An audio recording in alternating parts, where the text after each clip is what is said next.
Toppers club IAS academy में आपका स्वागत है।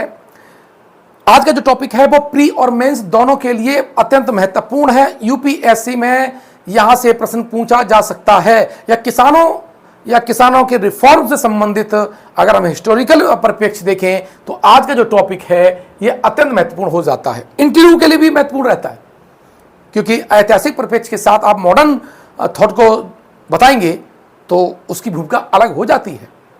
आशा है आप अपने अध्ययन को उस रैपिड फायर मोड में ला चुके होंगे जहां प्री और मेंस के दोनों जो टॉपिक हैं, कॉमन जो टॉपिक हैं, उस पर आपकी पकड़ मजबूत हो चुकी होगी, ऐसा मुझे उम्मीद है।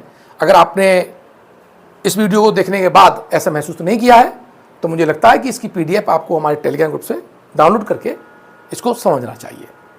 नील की खेती की बात कर रहा हूं तो नील की खेती क्या है? नील एक पौधा है और ये कैश क्रॉप्स यानी नकदी फसल माना जाता है। 1777 में लुइस बोनार्ड इन्होंने पश्चिमी बंगाल, आज जो पश्चिम बंगाल है या बंगाल मान लिया, ठीक है, वहां पर नील की खेती को आरंभ किया। सूती कपड़ा भारत से निर्यात होता था। आप सऊदी अरब और कैस्पियन सागर के बीच के इलाके में, इजिप्ट के इलाके में और जो उत्तरी अफ्रीका है वहां से संबंधित जो भी आपके देश हैं, यूरोपीय हैं, वो सफ़ेद कपड़े का ज़्यादा यूज करते हैं। आप हज वाले में देख लीजिएगा। और सफ़ेद कपड़े की भी एक समस्या है सूती में कि वो कुछ दिनों के बाद फेड पड़ जाता है, थोड़ा पीलापन आ जाता है। इसके लिए नील का प्रयोग करते थे। पहला तो प्रयोग यही था। दूसरा, नील का प्रयोग रंग बनाने में भी किया जा सकता था। अन्य जहाँ नीला रंग प्रयोग होता था, केमिकल का तो आविष्कार उस वक्त नहीं हुआ था, केमिकल रंगों का आविष्कार नहीं हुआ था, तो नीले के लिए ये नील का ही क्या करते थे? प्रयोग करते थे। नील की खेती का जो प्रोडक्ट था उसका प्रयोग करते थे, ठीक है। इसीलिए ये मुनाफे की फसल थी। आरंभ में नील की खेती जब शुरू हुई बंगाल में, किसानों को भी फायदा हुआ। इन दोनों के फायदे से जमींदार भी जो नील के बागान थे उनके साथ में आ गए। सब कुछ अच्छा चल रहा था, एग्रीमेंट होता था और अच्छा खासा मुनाफा वो भी कमाते थे, लेकिन उतना मुनाफा किसानों को नहीं मिलता था। लेकिन उनकी रोजी रोटी और से अच्छी चल रही थी। यूरोप में नीले रंग की मांग के कारण नील का व्यापार लाभदायक था। किसानों को खाद्य फसलों के स्थान पर नील उगाने के लिए मजबूर किया गया था। अब देखिए, होता था कि यदि कोई किसान नील की खेती करने से इनकार कर देता था तो ये जो नीलहे थे, जो नील के बागान के मालिक थे, वो तरह तरह के हथकंडे अपनाते थे। जैसे यहां पर फसल लूटना, जला देना फसल, किसानों के परिवारों को, सदस्यों का अपहरण कर लेना ताकि तुम नील की खेती करो। ये सारे इलीगल कार्य हो रहे थे। उसी समय 1833 में ब्रिटिश गवर्नमेंट ने एक अधिनियम भी पारित कर दिया और इस अधिनियम के तहत यह कहा गया कि आप जो नील उगाने वाले किसान हैं उनसे अपना मुद्दा निपटा सकते हैं, जैसा चाहे वैसा। 1833 के एक्ट में उनको ये छूट दी गई थी कि नील की खेती से लाभ उठाने वाले जमींदारों ने भी क्या हुआ, बागान मालिकों के साथ दे दिया, क्योंकि मुनाफे की फसल थी। जमींदार और नील के बागान चम्म थे और आराम से वो फायदा कमा रहे थे। रीढ़ की हड्डी टूटी हुई थी तो वो एक तरह से किसानों की थी। इन परिस्थितियों के चलते किसानों ने क्या हुआ, विद्रोह कर दिया, क्योंकि अब मान लो कि उन्होंने एग्रीमेंट कर लिया, एडवांस ले लिया और वो इस पर चावल या खाद्य फसल नहीं उगा सकते थे। क्या उगाते थे? नील। अब अकाल पड़ा तो उन्हें तो खाने के लिए चाहिए, लेकिन ये बात कर रहे थे नील के लिए। ये कॉन्फ्लिक्ट स्टार्ट हुआ था। इसके विविध अन्य कारणों को भी आगे हम डिस्कस करेंगे। ये प्राथमिक कारण है और ये जो आंदोलन है वो हुआ है 1859 टू 60। बहुत जबरदस्त आंदोलन था। इसकी शुरुआत नादिया जिला जो बंगाल में है, ठीक है। दिगंबर विश्वास और विष्णु विश्वास इसके नेता थे। बुद्धिजीवियों ने इसका क्या किया, इसको समर्थन दिया और उसमें नील दर्पण जिसके लेखक दीनबंधु मित्र थे, इन्होंने अपने इस नाटक का, प्ले का जो केंद्र बिंदु बनाया वो इसी आंदोलन को बनाया है।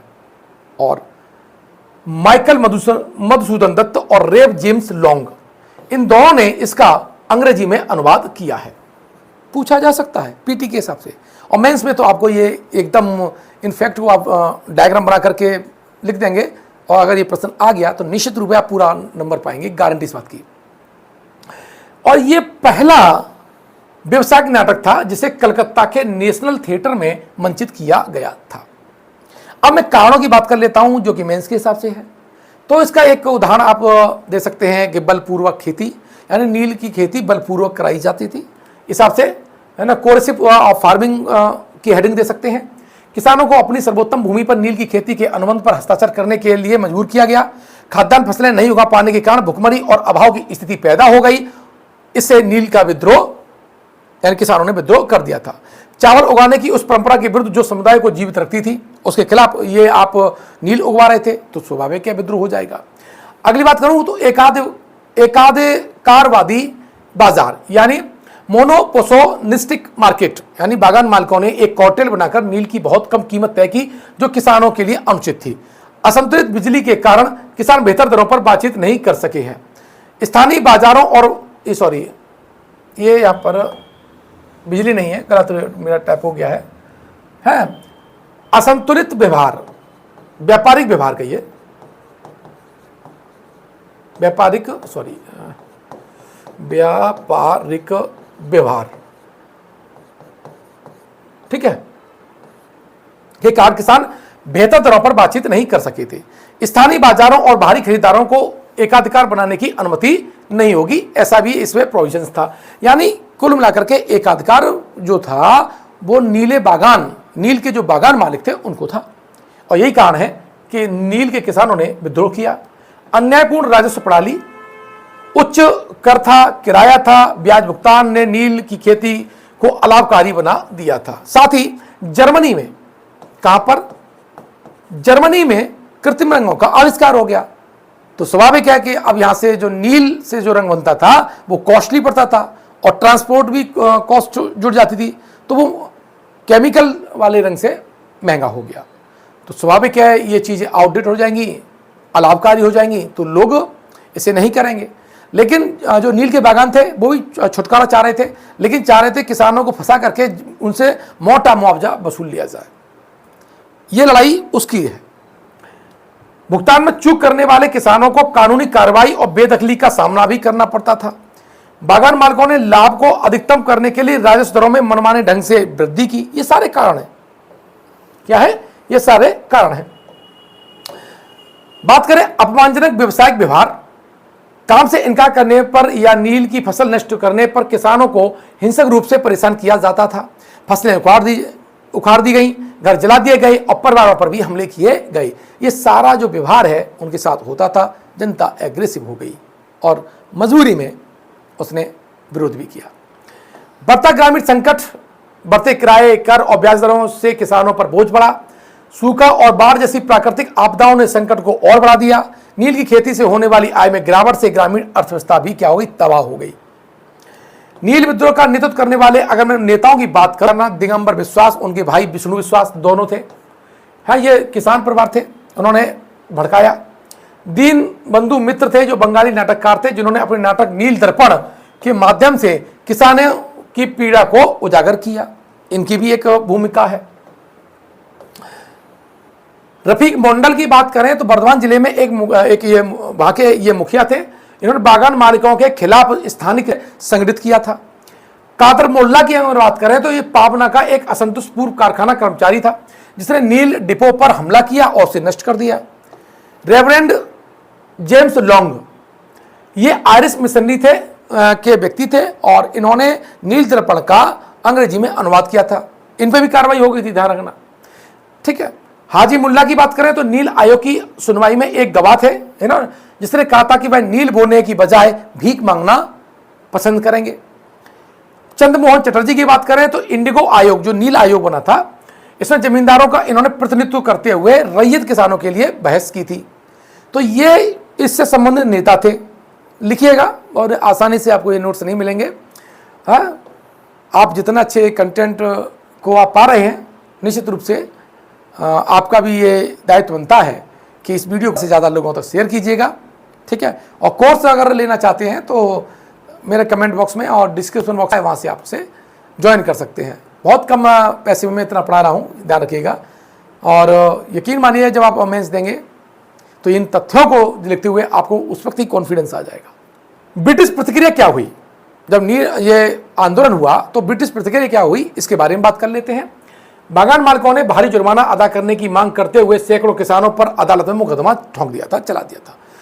मार्च 1860 में बंगाल सरकार ने इंडिगो अधिनियम पारित किया, जिसके तहत एक मौसम के लिए नील का ठेका लागू किया गया।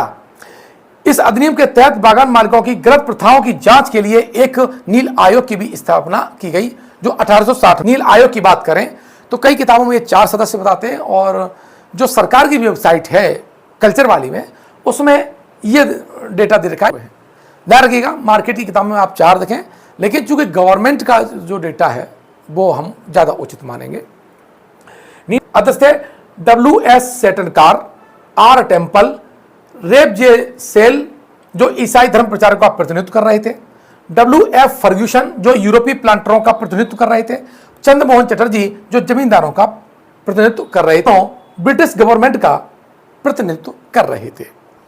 आयोग ने पाया कि बलपूर्वक नील प्रणाली शोषणकारी और दोषपूर्ण है। यह आयोग का क्या था, आयोग की रिपोर्ट थी। 1860 के अंत में एक अधिसूचना जारी करके किसानों को नील की खेती करने पर रोक लगा दी गई। यह भी पूछा जा सकता है कि कब रोक लगी, तो 1860 में। तो स्वाभाविक है, फिर यह आंदोलन पश्चिम बंगाल में खत्म हो गया। लेकिन नील की खेती का जो केंद्र बिंदु था वो पश्चिम बंगाल से खिसक करके कहां चला गया, वो चला गया बिहार में। और बाद में 1917 में चंपारण सत्याग्रह होगा, तो जो महात्मा गांधी हैं वो इस नील आंदोलन के फैक्ट हैं, वो चंपारण में ब्रिटिश सरकार के सामने रखेंगे। ध्यान रखना, ये कनेक्टिविटी आपको चंपारण में लेके जानी है, चंपारण जब पढ़ाएंगे, ठीक है। और जब ये लिख रहे हो तो चंपारण का उल्लेख यहां जरूर कर दीजिएगा कि भविष्य में इस आंदोलन ने महात्मा गांधी को एक डेटा के रूप में, एक आंदोलन के प्रतिफल के रूप में मदद की है, मतलब लिख सकते हैं आप। नील की खेती का पतन हो गया, स्वाभाविक है। आयोग के निष्कर्षों के बाद बंगाल में नील की खेती में तेजी से गिरावट आई। प्राधिकारियों से कोई समर्थन न मिलने पर बागान मालिकों ने भी अपनी फैक्ट्रियां बंद कर दी और बंगाल छोड़ दिया। नील की खेती बिहार राज्य में स्थानांतरित हो गई। 1970 तक वहां भी अशांति भी लगभग फैल गई जब चंपारण सत्याग्रह हुआ। गांधी जी ने शोषणकारी नील नीतियों के खिलाफ बिहार में चंपारण सत्याग्रह आंदोलन का नेतृत्व भी किया था। विभिन्न समूहों की अगर इसमें भूमिका की बात करूं तो इसमें ग्राम प्रधान और मंडल, जो ग्राम प्रधान और जो मंडल होते थे, मंडल मतलब है पश्चिम बंगाल में प्रधान को कहते थे, कहीं सरपंच बोलते हैं, कहीं मुखिया बोलते हैं, बात ही कही है। उन लोगों ने इसमें सक्रिय भूमिका निभाई। महिलाओं की भी इसमें सक्रिय भूमिका थी। किसान तो स्वाभाविक है उसमें शामिल थे ही थे, लेकिन बुद्धिजीवी वर्ग और प्रेस की बहुत बड़ी भूमिका भी थी, ठीक है। लेकिन सांस्कृतिक चेतना, ये जो मैटर है आपको अलग कर देगा। ये जो मैटर मैंने आपको दिया है, बहुत मेहनत के बाद मैंने ये कलेक्ट किया हुआ है, रेफरेंस बुक के साथ किया हुआ है, और जब आप इसका जिक्र कर देंगे, मैं इसी दावे के साथ कह सकता हूं, नील से अगर प्रश्न आ गया और आपने इस डेटा को लिख दिया विद रेफरेंस फैक्ट को कंसेप्ट के साथ में, स्थितियों कारणों का अगर स्पष्ट रूप से आपने उल्लेख कर दिया, डायग्राम अच्छी तरह से बना दिया, नंबर भी आप पा सकते हैं इसमें। नील दर्पण प्ले नाटक की बात कर रहा हूं तो दीनबंधु मित्र के नाटक नील दर्पण में बागान मालिकों के अधीन नील की खेती करने वाले किसानों की दुर्दशा का उल्लेख किया गया है। बिहारी लाल चक्रवर्ती की कविता है नील है किया, मोस्ट इंपोर्टेंट है, रट्टा मार दीजिए। बिहारी लाल चक्रवर्ती और इनकी कविता किसी है नील है किया में किसानों की व्यथा को दर्शाया गया है। शरद चंद्र चटर्जी यानी शरद चंद्र चट्टोपाध्याय के श्रीकांत जैसे उपन्यासों में नील किसानों के संघर्ष का भी उल्लेख किया है। बताओ, इससे संबंधित है ना, प्रीमियम में आ गया तब ठोक देंगे आप, और मेंस में आएगा तो आप से आपके आंसर को देख करके निश्चित रूप से जो एग्जामिनर बैठा होगा, जो चेक करने वाला होगा, वो आपको ज़्यादा से ज़्यादा नंबर देगा, ऐसा मुझे विश्वास है। सरकारी रिकॉर्ड की अगर मैं बात करूं तो 1860 में इंडिगो आयोग की रिपोर्ट ने बलपूर्वक प्रणाली को उजागर किया। दशकों से भारतीय नेताओं द्वारा इसका व्यापक रूप से उल्लेख किया जा रहा था। महात्मा गांधी ने 1917 के चंपारण सत्याग्रह के दौरान इसका उल्लेख किया है, ठीक है। इन लोगों ने भी इसका उल्लेख किया है। फिल्मों और वृत्त चित्र की मैं बात करूं तो मृणाल सेन की एक फिल्म है नील आकाशेर नीचे ने नील जो किसानों हैं उनके विद्रोह और उसके प्रभाव को दिखाया है। अपर्णा सेन की फिल्म है 30 सिंह चौरंगी लेन में नील की खेती का एक कथानक तत्व दिखाया गया है। ब्लू रेबल्स और जर्मन इंडिगो जैसी डॉक्यूमेंट्री में भी इस प्रकरण को दर्शाया गया है। मुझे बताइए, क्या आप इस वीडियो से संतुष्ट नहीं हैं? क्या इस मैटर से आप संतुष्ट नहीं हैं? तो कम से कम आप संतुष्ट हैं तो कमेंट बॉक्स में आप अपनी गरिमामयी उपस्थिति दर्ज कराइए। ये मिशन एसडीएम है, ध्यान रखिएगा। ये मैं पास होने के लिए नहीं पढ़ा रहा हूं आपको। पास तो आप पूरे सारे वीडियो देख लेंगे, हो ही जाएंगे। बात है कि टॉप 25 में आना है, एसडीएम हासिल करनी है, ये उसके लिए क्लास है। ठीक है, तो इस तरह से मैंने आपको ये आज नील आंदोलन की बारियों को, अगर आप चैनल पर पहली बार आए हैं तो चैनल पर थंब वाला निशान है, उसको लाइक कर दीजिएगा, घंटी वाला बटन दबा दीजिएगा। ये घंटी एसडीएम की घंटी है। एसडीएम की जो पोस्ट है वो आपका निश्चित रूप से इंतजार करेगी अगर आपने पूरे के पूरे मेरे वीडियो देख लिए और उन वीडियो को देखकर अपनी पूरी ताकत झोंक करके आपने इसकी राइटिंग का पूरा प्रयोग करते हुए अगर लिख दिया, 100% आप टॉप 25 में शामिल होंगे। मिलते हैं नेक्स्ट वीडियो में। धन्यवाद।